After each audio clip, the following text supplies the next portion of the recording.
The next thing for us to look at is what's going on here. Palazzo della Signoria, here we go. Actually, have we looked at this closely already? Arnolfo di Cambio designed the Palazzo della Signoria, also known as the Palazzo Vecchio. Oh, we have looked at this already. This is the one where the interior is non-accurate, isn't it? In 1299, for the rulers of Florence, the Signoria was made up of 9 members or priori, selected by the city's guilds, 2 from each district, and a gonfalonier of justice. Members were supposed to be chosen by lot, but once the Medici family took power, only their friends seemed to end up in the drawing, governed by the people. Right. Interesting fact, the tower in front is off-center because it was incorporated into the palazzo from an earlier structure. It contained 2 small cells, one of which was used to imprison Cosimo de' Medici. I think that was only in the game. Alright, let's look at this thing in Wikipedia. Palazzo della Signoria. Wait, that's the Palazzo Vecchio.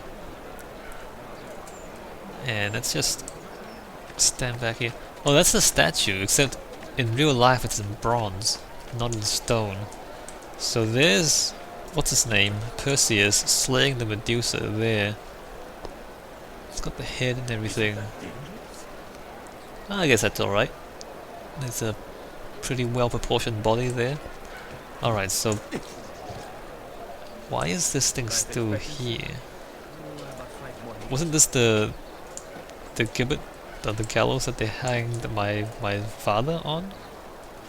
Anyway, never mind. So there's the... why'd you jump off, man? Anyway, there's the Palazzo Vecchio, or Palazzo della Signoria. Did we read about this? The Palazzo Vecchio is the town hall of Florence, Italy. This massive Romanesque crenelated fortress palace is among the most impressive town halls of Tuscany. Yeah, it is. Overlooking the Piazza della Signoria with its copy of Michelangelo's David statue, as well as the gallery of statues in the adjacent Loggia dei Lanzi, it is one of the most significant public places in Italy. Originally called the Palazzo della Signoria after the Signoria of Florence, the ruling body of the Republic of Florence, it was also given several other names: Palazzo del Popolo, Palazzo de' Priori, and Palazzo Ducale, in accordance with the varying uses of the palace during its long history. The building acquired its current name when the Medici Duke's residence was moved across the Arno to the Palazzo Pitti. Oh, wow, this is like a really... yeah, we haven't read this before, I'm pretty sure.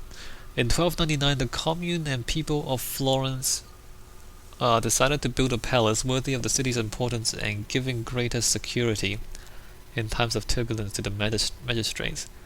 Arnolfo di Cambio, the architect of the Duomo and the Santa Croce church, began constructing it upon the ruins of Palazzo dei Fanti and Palazzo del Executore di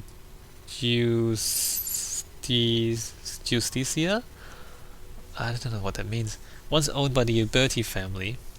Giovanni Villani wrote in his Nuovo Cronica that the Uberti were rebels of Florence and Ghibellines, stating that the plaza was built so that the Uberti family's home would never be rebuilt on the same location. Giovanni Villani wrote that Arnolfo di Cambio incorporated the ancient tower of the Foraboschi family, the tower then known as La Vaca, or the cow, as the substructure of the tower into its facade. This is why the rectangular tower, height 94 meters, is not directly centered in the building. This tower contains 2 small cells that at different times, that's true, imprisoned Cosimo de' Medici the Elder and Girolamo Savonarola. The tower is named after the designer Torre d'Arnolfo. The solid cubicle-shaped building is enhanced by the simple tower with its Giorgio Lederle's clock? Oh, there's a clock there, I see.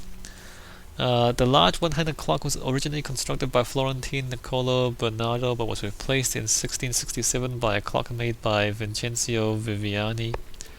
The cubicle building is built in solid rusticated stonework with 2 rows of 2 lighted Gothic windows. Look at the Gothic windows there.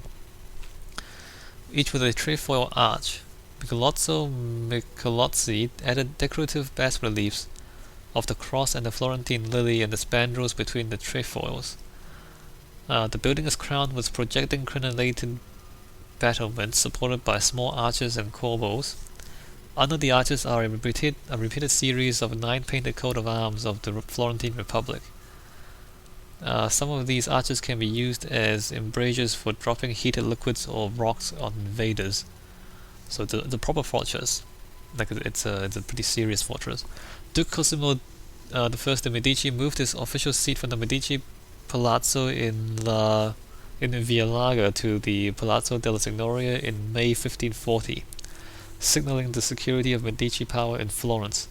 The name was officially changed after Cosimo removed to Palazzo Pitti, renaming his former palace the Palazzo Vecchio, the Old Palace, although the adjacent town square, the Palazzo della Signoria, still bears the old name. Cosimo commissioned Giorgio Vasari to build an above-ground walkway, the Vasari corridor, from the palace through the Uffizi over the Ponte Vecchio to the Palazzo Pitti. Cosimo I also moved the seat of government to the Uffizi. The palace gained new importance as a seat of United Italy's provisional government from 1865 to 71, at a moment when Florence had become the temporary capital of the Kingdom of Italy. Although most of the Palazzo Vecchio is now a museum, it remains a symbol of local government. Since 1872, it has housed the office of the Mayor of Florence and is the seat of the City Council. Okay. Wait a minute. It houses the office of the Mayor of Florence and the seat of the City Council? Really? The tower has 3 bells. The oldest one was cast in the 13th century. Okay, so this is a massive article. We never get to see the interior of this thing. The entrance. Above the front entrance door, there's a notable ornamental marble frontispiece dating from 1528. In the middle, flanked by 2 gilded lions, is the monogram of Christ, surrounded by a glory. Above the text in Latin, Rex Regium et Dominus Dominatium, translation, Jesus Christ, King of Kings, Lord of Lords. This text dates from 1851 and does not replace an earlier text by Savonarola, as mentioned in guidebooks. Between 1529 and 1851, they were concealed behind a large shield with the Grand Ducal coat of arms. Michelangelo's David also stood at the entrance from its completion in 1504 to 1873, when it was moved to the Accademia Gallery. A replica erected in 1910 now stands in its place, flanked by Baccio Bandinelli's Hercules and Cacus. So that thing, so there's like so here, David is not here, but apparently there's an inscription there. I wonder if we can read it if we go close to it. There's the lions, there's a glory of Christ or something, and apparently there's text on this marble thing, but we can't see it, can we? No. Oh well, there you go, there's next gen graphics for you. It's too bright for you to see anything. So there's the crenellations up there. Oh, there you go, there's the coat of arms underneath the battlements there, and there's the clock. It should be is it a 12-hour clock or a 24-hour clock? I forgot. And then those are those aren't correct. There should not be crosses. There should be more interesting stuff in the Gothic trefoils, like there, just above my head. That is mostly correct. The courtyards, which we don't get to see. The first courtyard was designed in 1453 by Michelozzo. In the lunettes high around the courtyard are crests of the church and the city guilds. In the center, the porphyry fountain is by Battista di Tadda. The puddle with dolphin on top of the basin is a copy of the original by Andrea del Verrocchio, now on display in the second floor of the palace. This is just talking about statues. This small statue was originally placed in the garden of the Villa of the Medici in Careggi. The water flowing through the nose of the dolphin is brought here by pipes from the Boboli Gardens. I don't know why that's important. In the niche in front of the fountain stands... I don't know, this is not architecture, is it? So there's a... The frescoes on the walls representing scenes of the Austrian has... No, this is later on. Yeah, so this is just artwork. I'm not going to read about the artwork, I don't think. Oh, so this is important. The Salon del Cinquecento. This most imposing chamber has a length of 52 meters and is 23 meters broad. It was built in 1494 by Simone del Pollaiolo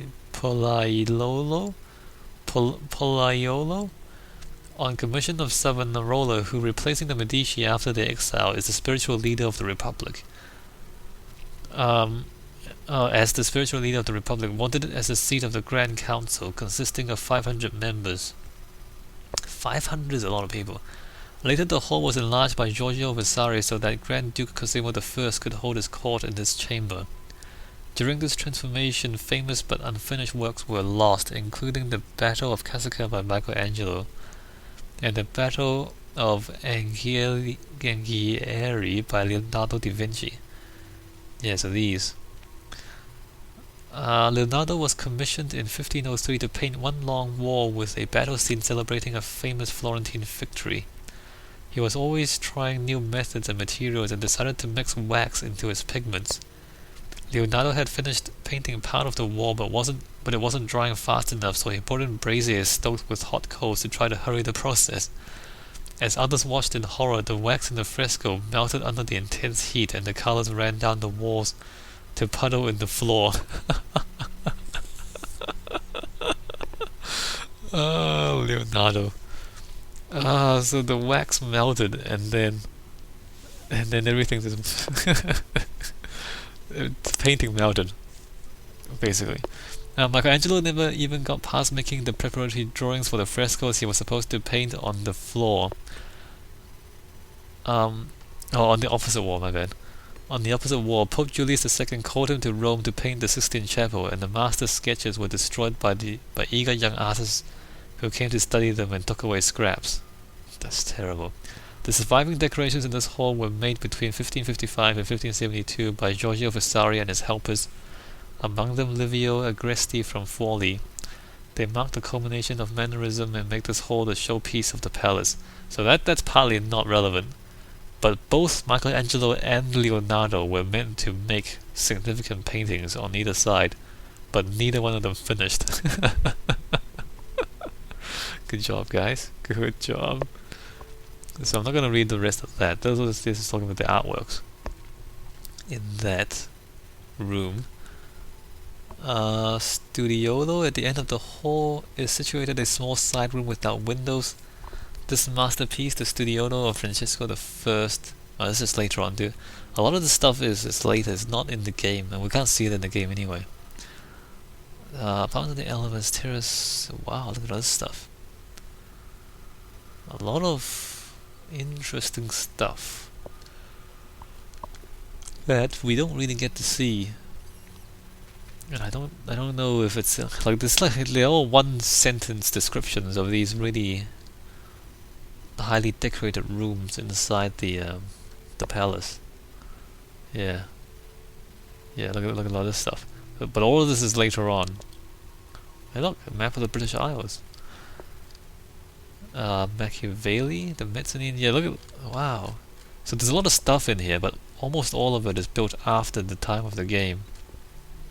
And we never get to see it anyway. But if you go visit Florence, then you might want to look this stuff up and look it up and then get to see it in person. But we're not gonna get to do that, So let's just continue on with our tour of the stuff that we can see. So the next thing is San Marco district.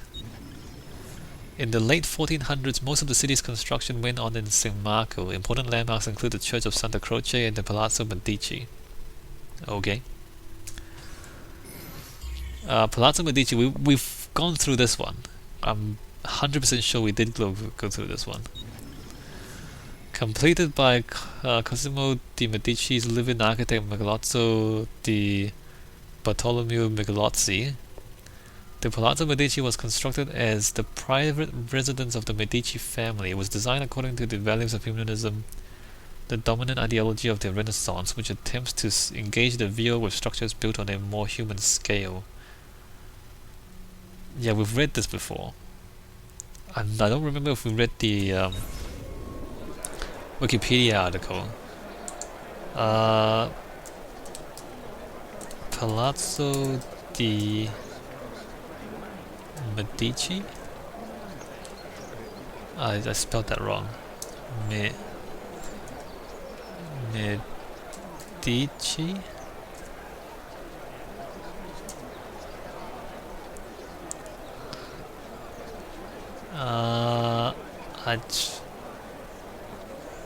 Oh, this one? Yeah, Palazzo Medici Riccardi. Did we read this? Oh, it's not very long. Yeah, we did read this. Okay, let's not read this again. Yeah, we did read this. But we did talk about how the one in game is way smaller than the one in real life, and how that was kind of disappointing because there's not the same majesty and you know, it's just not impressive enough in the game when you cut half of it off. Alright, so we've gone through that. La Rosa Cota. So this is probably not gonna be found in real life. Opened in 1465, the Rosa Cota, the plucked rose, quickly became essential to Florentine life. The women there were known for being upper class. They were educated in poetry and the arts as well as sexual intercourse. It was not rare to see members of the Signora at La Rosa Cota, and even on occasion the Medici. Pretty sure we won't find this in real life.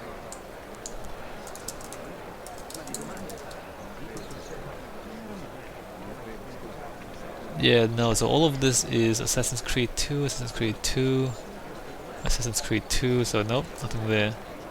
What's going on? Alright, so that's a fictional location. What else do we have? Santa Croce. So this is the next one we want to look at.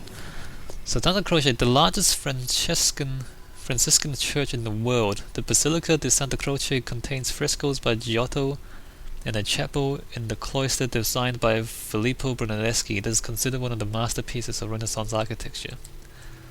According to St. Francis and the Franciscans' reading of the Bible, Christ told his followers to take a vow of poverty. And he said to them, "Take nothing for your journey, neither staff, nor script, nor bread, nor money, neither have two coats."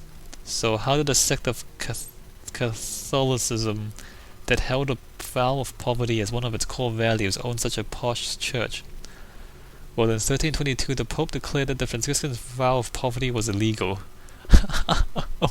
And that Christ had in fact owned property and wanted his followers to own property. Well, that's convenient.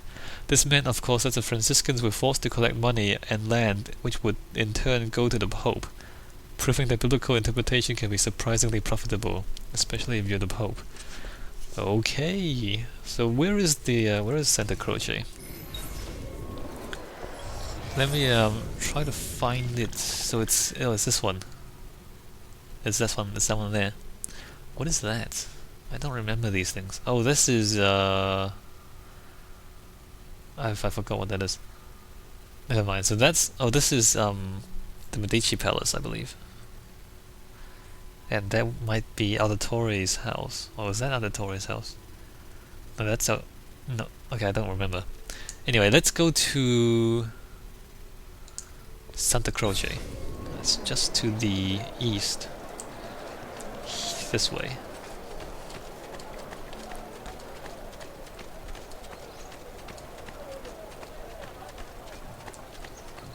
Don't expect me to get violent. Oh. Okay. I'm just trying to see it on the map. It should be just behind here, shouldn't it? That's a dead end. Alright, so it should be... Okay, it's behind here, alright.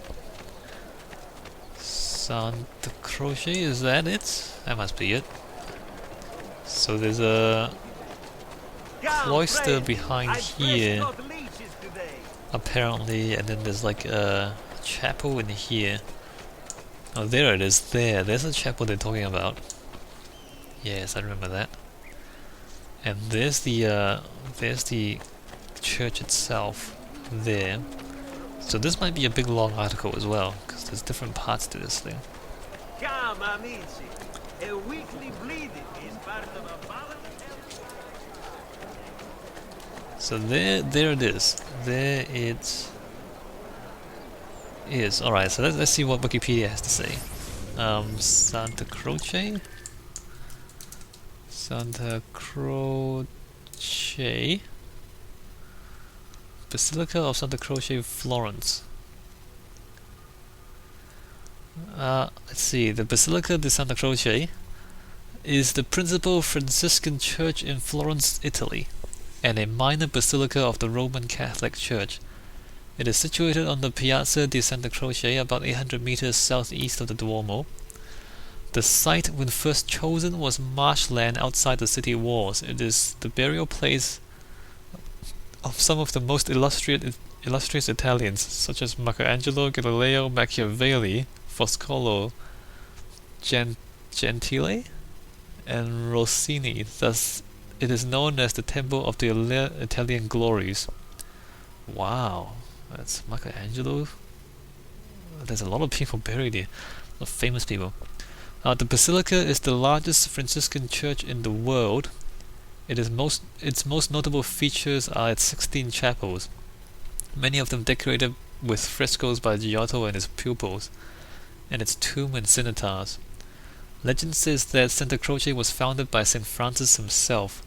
The construction of the current church to replace an older building was begun in 12th of May 1294, possibly by Arnolfo di Cambio, and paid for by some of the city's wealthiest families. It was consecrated in 1442 by Pope Eugene IV. The building's design reflects the austere approach of the Franciscans. Not anymore. It's pretty fancy. The floor plan is an Egyptian or Tau cross, a symbol of St. Francis. 115 meters in length, with a nave and two aisles separated by lines of octagonal columns. To the south of the church was a convent, some of whose buildings remain. The Primo Chiostro, the main cloister, houses the Primo Chiostro, the main cloister, houses the Cappella de' Pazzi, built as the chapter house, completed in 1470s. Filippo Brunelleschi, who had designed and executed the dome of the Duomo, was involved in the design, which has remained rigorously simple and unadorned. In 1560, the choir screen was removed as part of changes arising from the Counter-Reformation, and the interior rebuilt by Giorgio Vasari. As a result, there was damage to the church's decoration, and most of the altars previously located on the screen were lost. Well, that sucks. The bell tower was built in 1842. That's really late, replacing an earlier one damaged by lightning. The neo-Gothic marble facade by Niccolo Matters dates from 1854 to 1863. The facade dates from the 1800s. No wonder it looks out of place. So that's what it looks like there in the picture. Let me just check that in game again. Yeah, that's from the 1800s. It's not supposed to be like that in the game. A Jewish architect, Niccolo Matus from Ancona, designed the church's 19th century neo-Gothic facade, working a prominent Star of David into the composition. Matus has wanted to be buried with his peers, but because he was Jewish, he was buried under a porch and not within the walls. In 1866, the complex became public property as part of government suppression of most religious houses following the wars that gained in Italian independence and unity. So I'm not I'm not an expert in Italian history, but at that time, Italy was kind of trying to unify itself, and part of the obstructions was the church, because the Pope owned a lot of land and property around Italy at that time as well, and eventually the secular Italians won, and the Pope was left with the Vatican, which of course is still it's still kind of sovereign territory, next to Rome, right, the Vatican. But yeah, so you kind of had to suppress the churches in order to secure its territory from the Pope, which was allowed to keep the Vatican but not much else. The Museo dell'Opera di Santa Croce is housed mainly in the refectory, also off the cloister. A monument to Florence Nightingale stands in the cloister, in the city in which she was born and after which she was named. Brunelleschi also built the inner cloister, completed in 1453. This sounds more complicated than the simple cloister we see in the game. In 1966, the Arno River flooded much of Florence, including Santa Croce. The water entered the church, bringing mud, pollution, and heating oil. Ew. The damage to buildings and art treasures was severe, taking several decades to repair. Today, the former dormitory of the Franciscan friars houses the Scuola del Cuyo leather school. Visitors can... Oh, I remember this. The visitors can watch as artisan craft purses, wallets, and other leather goods, which are sold in the adjacent shops. Yeah, so the leather school apparently is there now. Yeah, I remember this. And there's multiple cloisters to it. So in the game you only see like the one cloister and then one of the chapels at the end of it. It's actually more complicated in real life if you go there to visit it. It's that part here. So this is the church. The part we're talking about is to the right of it there, to the south. That's where the monastery used to be.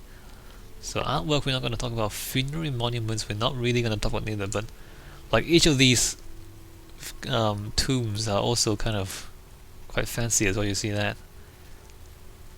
These are also architecturally significant, but we don't get to see it in the game, and also it's not really it shouldn't be in the game neither, because this is all later. Alright, so that's Santa Croce. I don't know if there's much else for us to talk about. So that facade is not supposed to be like that until the 1800s, but we'll let it slide. So this part, oh yeah, that's right. So this is kind of tight here. There's more space here in real life than it is in game. But this here, so this cloister thing, it's more complicated than this. There's more rooms, in fact. Yeah, there's more cloisters and more rooms than you see here. But there's not much we can do about it in the game because there's not enough space.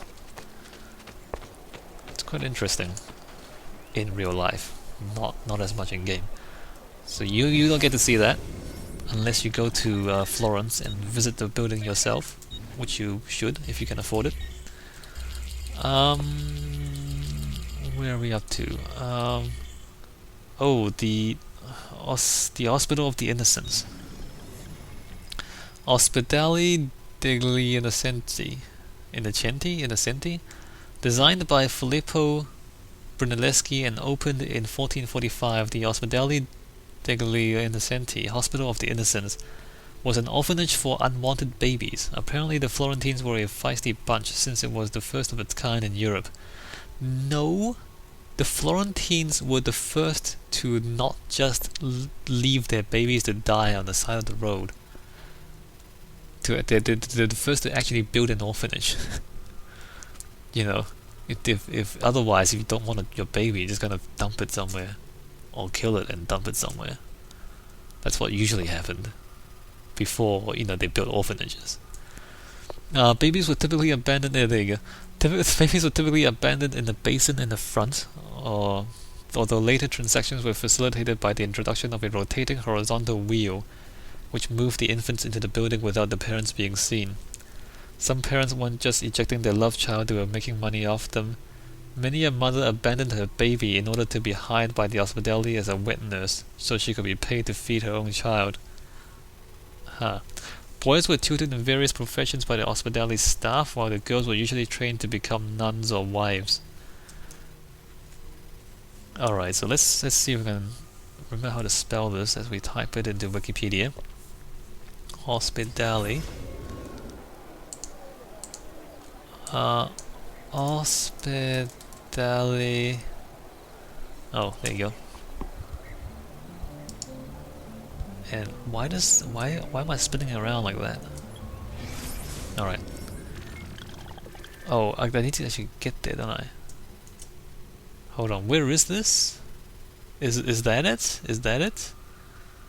It must be that, right? I mean, that's the only thing that actually looks like it. Let's go north. Is that the hospital, or is that Palazzo de Medici?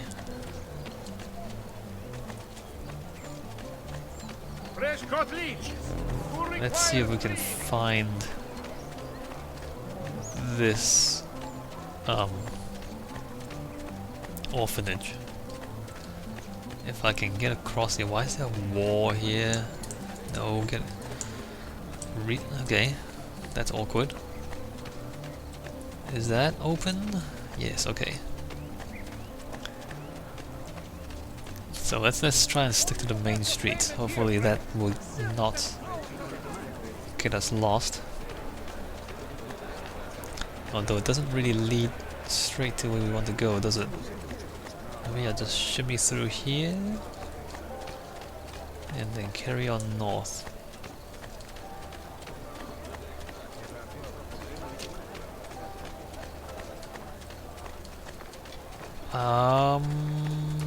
I don't know if this is the place.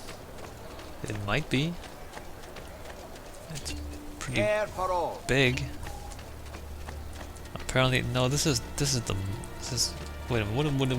Where are we going? What is this? It's a massive building. Is it? Oh, is it? Hold on. What is this? Yeah, this is it. So you can see the baby there. Ah, yes. Okay, this is, yeah. There we go. So this is. Oh, wait a minute. Where am I? Is this it? No, this is. Hold on.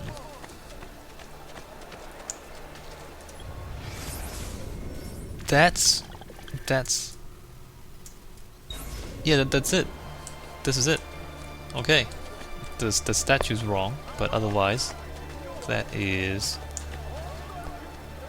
Huh. Why is this thing so big?